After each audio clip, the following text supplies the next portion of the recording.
Op 4 has located Coming up white. bar. Ace dead diffuser. Yeah, That's diffuser. Diffuser's on the freezer breach. She's dead. Is that the couches? Yeah. standing. Last one was 10 down. seconds to go. Psycho Where's last one? He's gonna be under skylight. on bar. Bar freezer. Nice, let's go! Eliminated. It puts the lime in the coconut. Hey, what's going on guys, Tim C here, and today I'm going to be starting a new series on the channel.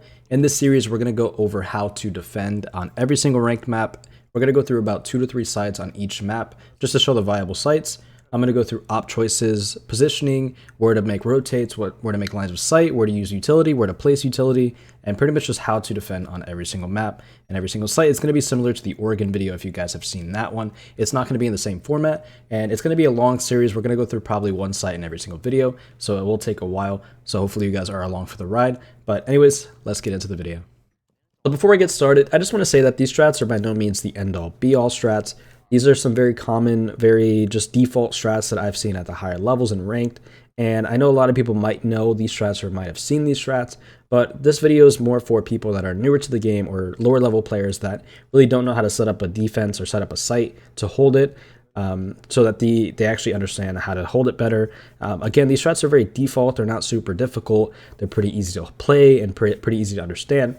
But they're just very good default strats that a lot of teams do at the higher levels just because it works. So I just want to kind of relay that message to everybody so I don't get roasted in the comments. Again, this is for newer players or lower level players that really just don't know how to set up an objective. So anyways, we'll get back to the video. All right, so to start out, we're going to be doing Clubhouse in this video. We're going to go over the basement site, and then I'm going to tell you just all the ops that you should bring. You should have a smoke, a Jger, some sort of denial, so an echo or a maestro, depending on what is available for you. Typically, you would bring some info operator like a Valk or a pulse, and then you would also want to bring somebody with impacts just to have an extra set of impacts. I know echo and maestro do already have impacts, but you do sometimes want to bring an extra pair just so that you can make sure you actually deny the kitchen with impact tricking and all 3 of the Habana pellets. So those are going to be your main ops to bring for the lineup. Sometimes you want to switch out certain things for, you know, different occasions, but typically the main operators that you want to keep up every time is going to be a smoke and a Jger. The other 3 can kind of switch to different things based on how your team is playing it and how you guys, you know, set up your objective. But anyways, those are going to be the main 5 ops that you want in your lineup. To start out, we're going to be playing smoke here just to go through the rotate holes. So the first rotate hole that you want to make is going to be inside of blue. It's going to be a crouch hole from church into blue. And then your second rotate hole is going to be right next to it. It's going to be a run hole from blue into dummies, just so that you can actually run through that rotate hole. The third rotate that you're going to want to make is going to be on the armory wall between armory hall and or armory wall and the church hallway to the church double door. And what this will allow you to do is have line of sight to anybody dropping down this kitchen hatch. You could actually play in the back of church, and you could watch them as they drop down the kitchen hatch. Then, of course, you want to make some impact trick holes. So you always want to open up a little bit to the left and then a hole on the right. So I'm going to show you here. You make 2 holes right there. I typically make a hole here. You want to throw your impact right on where I pinged right here at the top of, or the bottom of the top part of the cart, as well as on the left-hand side. You could just throw it near this cart back next to the wheel, and you should be able to get most of the Habana pellets off of those 2 holes right there. And sometimes people do like to make an extra rotate hole here, just a little crouch hole, so that you don't have to vault over and you can kind of, you know, jiggle peek the hallway and you have this pillar for cover whenever you are peeking. But for the most part, that's going to be the main rotate holes and lines of sight that you want to make. With smoke, typically you're going to go ahead and reinforce 2 of the church walls just because you have a lot of rotates to make and a lot of line of sight to make. So a majority of your prep phase time is going to be spent making those rotates. So you typically want to just get 2 church walls because at the end of your rotation setup, you will just be able to reinforce sight without having to, you know, go up and get a hatch or go and get dirt late. And, you know, if you get your reinforcements late, it's not a huge deal because you should be able to get it off before the attackers really do anything. So that's kind of your main setup. And with smoke, you can do one of 2 things.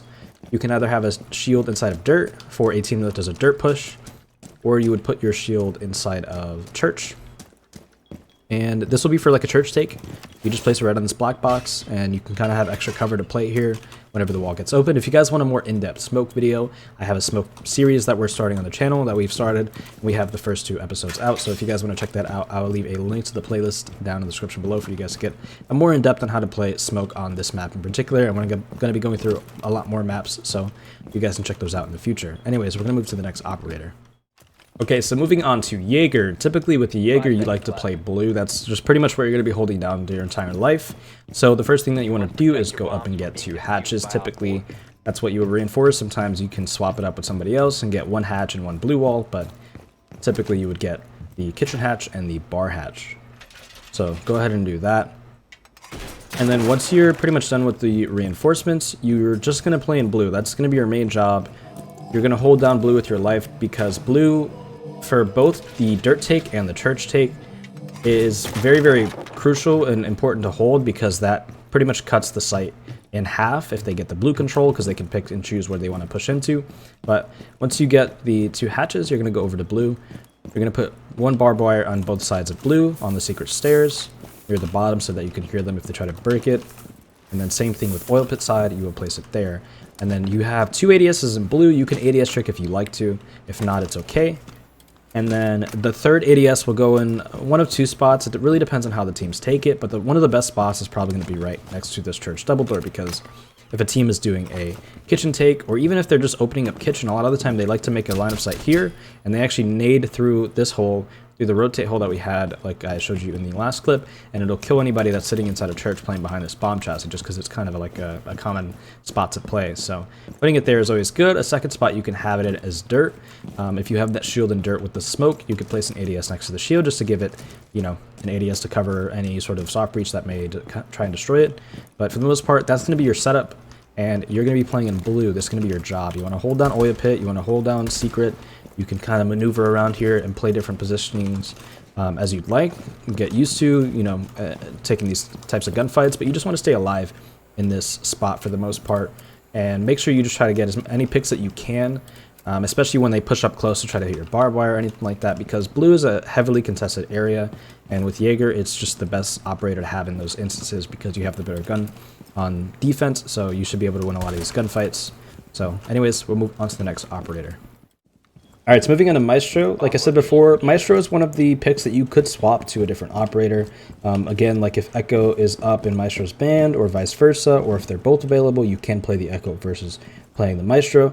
But I'm going to show Maestro in this video just because typically he is available, because Echo does get banned a little bit more than Maestro. So the first Evil Eye that you would place is going to be down at the end of Armory, this long hallway, so you have line of sight all the way down the hall.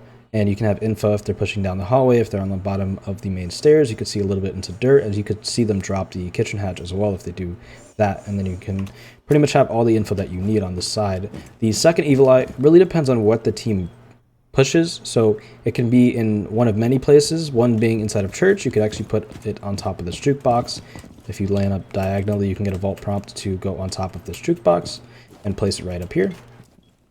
And the other spot, which is always good to have, is to place it in dirt just to help out the Jger a little bit, give him some info. You would place it just right on this generator right here.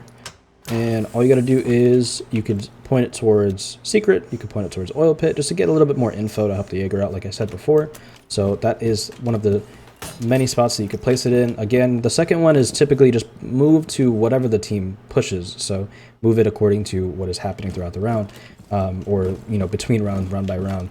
Anyways, so besides that, your reinforcements, excuse me, will be into the church, the third church wall. You have smoke, get the other 2. You would get this wall, and then you would also get the ash wall, as this is called. And this is just the back armory wall. You can honestly not reinforce this and maybe move it elsewhere, maybe move it to blue or something like that, just because, you know, it's good to have this reinforced, but sometimes you want to have it open or available at least. So sometimes you can move that wall over to like this blue wall, for example, so that they can't sit in the oil pit and have a long angle through this wall to try to kill anybody in dirt, or just, you know, anybody kind of sitting around your dummies or inside of the back of armory. So that also is a good wall to get. It really just depends on how your team likes to play it. And then I actually brought barbed wire here, but barb is not what you're going to be bringing. You want to bring impacts with Maestro. And what you're going to be doing is you're going to be one of the impact triggers. So as I showed in the smoke clip, you're going to be making these 2 holes to impact trick. So you're going to throw an impact there whenever they go for the hatch. If they do it on this half of the hatch, you typically want to throw it through this hole. If they do it on the left-hand side of the hatch, typically you want to do it through this hole, because if you do it on the corresponding holes, it should get most, if not all, of the pellets. And at that point, you should be able to deny it. And then you want to bring another operator with more impacts just to deny that 3rd pellet that Hibana has. But for the most part, that is pretty much your setup with Maestro. All right, so moving on to Valkyrie. Again, this could be a Pulse or this could be somebody completely different. Like I said, this lineup is pretty flexible. You just want to smoke a Jger, and the other 3 can kind of be whatever your team likes to have. So anyways, this 4th op is going to get the blue wall, and this will just give the Jger inside of blue a little bit of cover. If a team likes to do a church push and drop moto, you know, they're not going to just be able to wallbang the Jger playing inside of blue, just to give them a little bit of cover for that case in particular.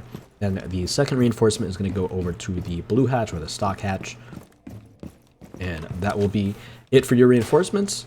Now when it comes to your utility, again, it depends on what you're playing, but Valk in this instance, Valk is always really good to have, so I recommend having her if you do have the option to. But you want to place a cam inside of a secret here just to get info on blue, because most takes that teams do, having info inside of secret is very important, because blue is just that heavily contested, so having info is always going to be great. So placing it somewhere in here, I don't want to throw any specific cams just because you guys can probably come up with some really good cams, but one in here is always very crucial. Going on to the second Valk cam will typically be in a spot where the team is pushing. So if it's a team that you're playing that does a kitchen take, and like a kitchen dirt take, for example, then you want to probably place it inside of armory, just so you have the info. If they drop the hatch, you have the info. You can see where they're planning. You can see where you need a smoke. You can see where you can nitro and stuff like that. So that can be in any, one of many places. It can be, easily up in this corner over here, inside this shelf. It really kind of depends. It's up to you guys on how you want to place it, but having one either inside of armory is always good. If a team likes to do a church take, then of course a really good spot is to have it inside of moto, because you can see if they drop the moto hatch. You can see if they are pushing in the short haul here. Getting a cam in this TV is always good, or behind this bike, and you can see if anybody drops the moto hatch, if anybody is pushing into the hallway or pushing out into moto from the hallway. Just kind of like an out of sight cam. It's mostly like getting a little bit of info, but mostly sound to see if people are playing inside of moto. But that's going to be your second cam. It's going to be for the church take or for the armory take. It really depends on what the team is doing. And then another cam, your final cam, a good spot is inside of kitchen or inside of the kitchen hallway, because you, as a Valk player, you can easily go for nitros. So if you have some info in either the kitchen hallway or inside of kitchen, you could probably pull away a cheeky nitro. So having the info in here will always be good, and that can go in, any one of a few places. You can have it in this corner over here, although you probably want to sit down in a custom and figure out some really good spots. Definitely you guys can probably figure out better spots than I can, but just getting some sort of info inside a kitchen so that you can actually, maybe pull off a nitro or something along those lines, or maybe pull off a flank if you have it in the kitchen hallway. But it really depends on you guys and what you guys want to do. But for the most part, that's pretty much the fourth operator. We'll move on to the next one. Okay, so moving on to the fifth operator in this lineup, we're going to have Lesion, or it can be switched out for any operator that has an extra set of impacts, just because you want to have Echo Maestro with the impacts. And then you also want to have a second set just in case, because if a team likes to go for this kitchen hatch, they have 3 Hibanas and potentially a second Thermite, so you want to have 4 impacts to try to get all of those if possible. So with Lesion, you have a pretty simple setup. You're going to go ahead and go into dirt. You're going to reinforce dirt. You're going to throw a couple Lesion mines in here, and then that's it. That's pretty much your whole job. Throughout the round, you want to kind of position yourself near the kitchen hatch or near the armory hatch, just because you want to be one of the people impact tricking. So it's your job to communicate with your other impact tricker, the Echo or the Maestro, to see who goes first, who goes second, just so that you have enough impacts and you guys that you can coordinate it. So for the most part, you're going to be playing around armory, you're going to impact trick. Watch out for the holes above. A lot of people like to bring a bug, bring a sledge, drop nades, flashes. They just try to clear out armory so that they can go for this hatch. So definitely don't die in this situation. Try not to die for the impact trick on the hatch, but try to go for it as much as you possibly can. If you feel like you're going to die, then of course probably don't go for it.